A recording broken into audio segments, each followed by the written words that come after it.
official diagnosis is gender dysphoria, but getting to that diagnosis and then figuring out what to do once they got there, well, it wasn't easy and it didn't happen overnight for the Torque family.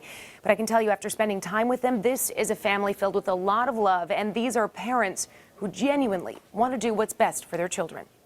Like most kids, 1, 2, 3. Sydney and Jack love to play. No, dang it. They get along pretty well for being 8 and 10, but there's some sibling rivalry too. Dang it, you're gonna win either way. I am? Never mind. Especially when a game of tic-tac-toe is at stake. She was gonna show me. They seem like a pretty normal family, except for one thing. Does she know? I do. Sydney's little brother Jack was born a girl named Jacqueline. Jack is transgender, a secret he recently shared with his 3rd grade class. They kind of act surprised, but then at the end, they acted okay with it. Parents Pete and Sarah say they knew something was really different early on. He would say, "I'm a boy," and then we would correct him to begin with, and it would cause a major meltdown, major distress on his part. They tried explaining over and over. Look, girls can do anything. Girls can be astronauts. And he's like, yeah, because he has no preconceived limitations of what girls can do.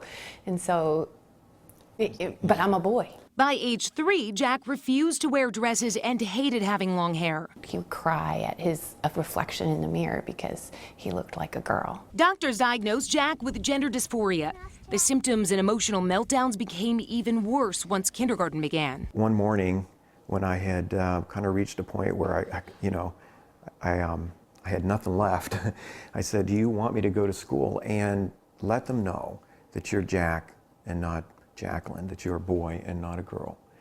And he said, yes. After that day, Pete and Sarah say Jack's emotional outbursts and problems seem to have completely disappeared. When it's so clear that a child has a persistent, insistent, and consistent cross-gender identity, that not allowing a social transition would be more harmful than allowing one. Pediatric endocrinologist Dr. Daniel Schumer has seen 80 transgender kids in Michigan so far this year. He says these decisions are difficult ones for parents to make. The things that she said is, we're saying, we don't know if we're doing the right thing, and we're in tears all the time about it. You know, you do what's best for your child right now. And now when we get to things that you can't reverse, then we have to think harder about it. Medical treatments for transgender youth are controversial, but they are available. Cross-gender hormones are only prescribed to older adolescents.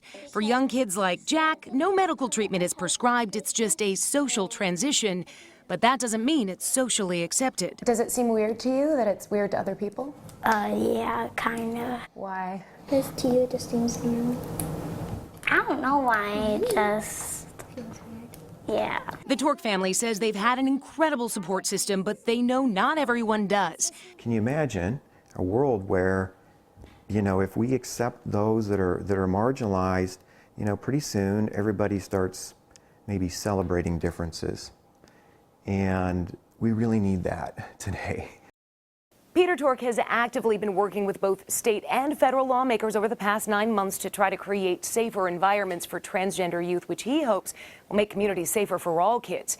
Now, if you have questions about that gender dysphoria diagnosis or tips on how to deal with it, I'm going to put more information on our website, WXYZ.com. I'm Jennifer Ann Wilson, 7 Action News. All right, thank you, Jennifer. Certainly.